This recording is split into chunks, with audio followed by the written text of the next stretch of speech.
Hello everyone.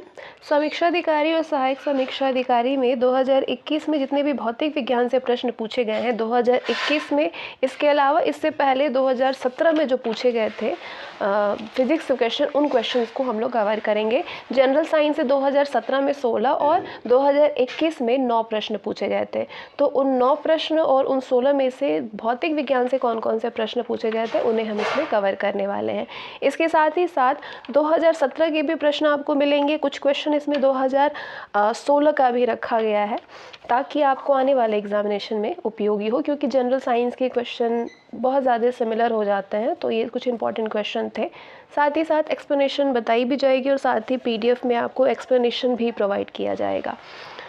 एक सितार में किस प्रकार की ध्वनि तरंगें उत्पन्न होती हैं? तो सितार में अप्रगामी और अनुप्रस्थ तरंगें उत्पन्न होती है जब समान आवृत्ति और समान आयाम की 2 अनुप्रस्थ प्रगामी तरंगें किसी भी बद्ध माध्यम में यदि समान चाल से और एक ही दिशा में चलती हो लेकिन विपरीत दिशाओं से आकर के अध्यारोपित करती हो, तो उससे जो तरंगें उत्पन्न होती हैं वो तरंग के माध्यम में स्थिर प्रतीत होती हैं। इसीलिए उन तरंग को क्या बोलते हैं? अप्रगामी तरंगें बोलते हैं। ठीक है, तो अप्रगामी और अनुप्रस्थ तरंगें उत्पन्न होगी किसमें? सितार में। इसी प्रकार से सितार हो गया, वायलिन हो गया, एक तारा हो गया, जो एक तारा बजाते हैं, उन सभी में अनुप्रस्थ अप्रगामी तरंगें उत्पन्न होती हैं। इसके अलावा बिगुल में, बांसुरी में, बीन में, इन प्रकार के जो वाद्य यंत्र हैं उसमें अनुदैर्घ्य अप्रगामी तरंग उत्पन्न होती हैं, लेकिन सितार में अप्रगामी और अनुप्रस्थ तरंगें उत्पन्न होती हैं। मनुष्य की आँख किसके लिए सबसे अधिक सुग्राही होती है? तो मनुष्य की आँख सबसे अधिक लाल रंग के लिए सुग्राही होती है। कितना? जो मानव आँख का दृश्य प्रकाश होता है वो लगभग 5500 एंगस्ट्रॉम या फिर अगर एनएम में बात करें तो 555 एनएम होता है। एनएम यानी नैनोमीटर तरंग दैर्घ्य के लिए सर्वाधिक सुग्राही होता है। तो मनुष्य की आँख लाल रंग के लिए सबसे अधिक सुग्राही होता है। विद्युत चुंबकीय प्रेरण पर आधारित युक्ति है डायनेमो। डायनेमो विद्युत चुंबकीय प्रेरण पर आधारित युक्ति होती है और ये यांत्रिक ऊर्जा को विद्युत ऊर्जा में परिवर्तित करता है। ताप के किस पैमाने पर ऋणात्मक मान नहीं होता है? तो ताप के केल्विन पैमाने पर ऋणात्मक नहीं होता है, क्योंकि 0 केल्विन का कितना क्या होता है? 0 केल्विन 273 डिग्री सेल्सियस होता है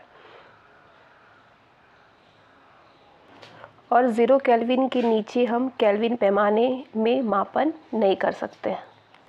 नेक्स्ट है, 2 समान द्रव्यमान की वस्तुओं की गतिज ऊर्जाओं का अनुपात 4:9 है, तो उनके वेगों का अनुपात कितना होगा? वेग का अनुपात पूछ रहा है, तो सबसे पहले हम गतिज ऊर्जा निकालेंगे, यानी जो काइनेटिक एनर्जी है वो 12 mv² होता है। इसको सॉल्व करेंगे तो ये अंडर रूट में जाएगा, तो 4 का कितना होगा? 2 होगा और 9 का 3 होगा, यानी 2:3 होगा। ऊष्मा की इकाई क्या होती है? तो ऊष्मा की इकाई कैलोरी, अर्ग और जूल होता है। और सेंटीग्रेड अगर ऑप्शन में होता तो नहीं होता आंसर। कैलोरी, अर्ग और जूल होता है। एसआई मात्रक ऊष्मा का जूल होता है और सीजीएस में यानी कंपाउंड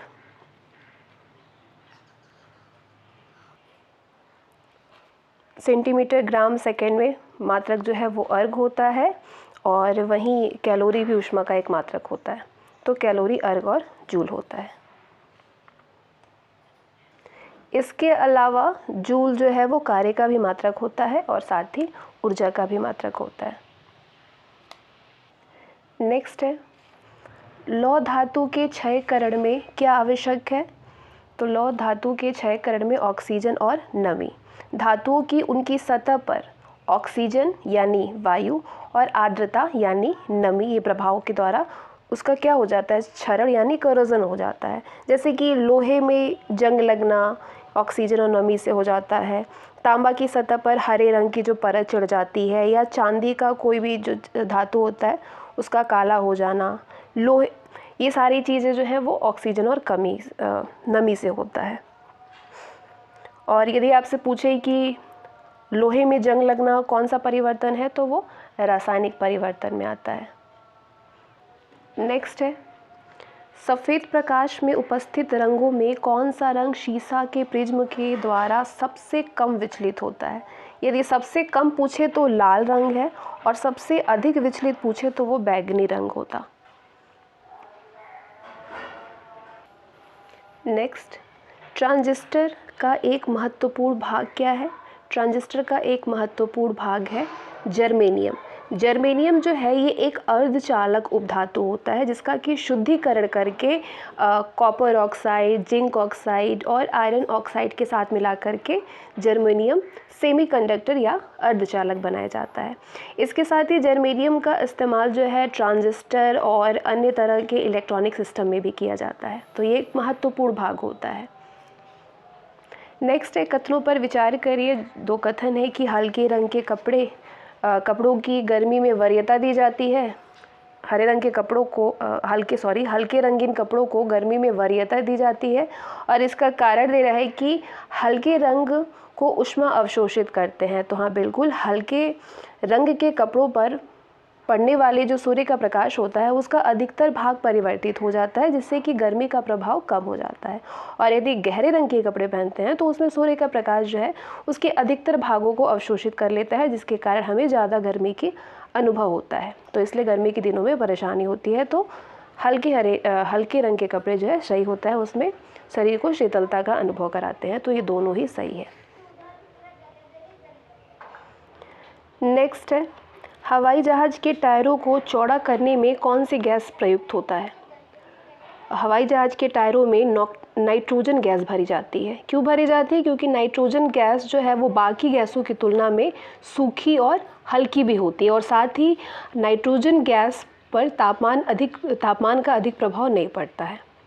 वैसे तो हवाई जहाज़ के टायरों का दबाव और तापमान बहुत उच्च होता है जिससे कि हवाई जहाज़ के उतरते ही और रुकते समय टायरों में विस्फोट की संभावना बहुत अधिक होती है, लेकिन नाइट्रोजन गैस का दबाव कम होने के कारण टायरों में विस्फोट की संभावना न्यून रहती है।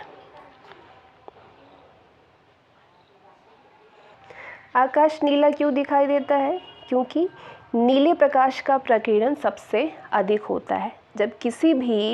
जब प्रकाश जो है वो किसी माध्यम से गुजरता है जिसमें कि धूल और अन्य पदार्थ बहुत सूक्ष्म कण जो होते हैं तो इनके द्वारा प्रकाश सभी दिशाओं में प्रसारित हो जाता है और ये इसी घटना को क्या बोलते हैं? प्रकीर्णन कहते हैं। अब रंगों में बात करें तो बैंगनी रंग के प्रकाश का प्रकीर्णन सबसे अधिक होता है। ज़्यादातर क्वेश्चन पूछता है कौन से रंग में प्रकाश का प्रकीर्णन सबसे अधिक होता है, तो बैंगनी रंग में अधिक होता है और लाल रंग का प्रकीर्णन सबसे कम होता है। और आकाश का रंग नीला जो है वो प्रकाश के प्रकीर्णन के कारण अधिक होता है। 1 नैनोमीटर कितना होता है? 10⁻⁻7 सेंटीमीटर होता है। ठीक है। और यदि आपसे पूछा जाए कि 1 माइक्रोमीटर कितना होता है तो 10⁻6 मीटर होता है। और 1 माइक्रोमीटर यदि सेंटीमीटर में आपसे पूछा जाए, अभी तो मैंने मीटर बताया, सेंटीमीटर में पूछा जाए तो 10⁻⁻4 सेंटीमीटर होता है। वृक्क तृष्णा किसका उदाहरण है? वृक्क तृष्णा भी ये पूर्ण आंतरिक परावर्तन का उदाहरण है। इसके अलावा प्रकाश वर्ष इकाई है किसकी? तो प्रकाश वर्ष दूरी का इकाई होता है और एक प्रकाश वर्ष 9.46 × 10⁻15 मीटर होता है। और एक पारसेक आपसे पूछा जाए कितना होता है तो 3.26 प्रकाश वर्ष होता है। यानी कि अगर हम प्रकाश वर्ष को मीटर में यदि हम चेंज करेंगे तो 3.08 × 10⁻16 मीटर होता है। तो ये कुछ 2021 में ROE में पूछे गए 15 प्रश्न फिजिक्स से पूछा गया था और ये सारे ही प्री के क्वेश्चन हैं जो कि 2021 में आया था। इससे पहले 17 में भी आया हुआ कुछ क्वेश्चन है। इसमें टोटल मिला के 15 क्वेश्चन को इसमें लिया गया था और ये बहुत इंपॉर्टेंट है। इससे रिलेटेड क्वेश्चन आप तैयार कर सकते हैं और इसके अलावा इसका PDF और इसके साथ ही इसके एक्सप्लेनेशन आपको टेलीग्राम पे प्रोवाइड किया जाएगा PDF फॉर्म में। Thanks for watching this video.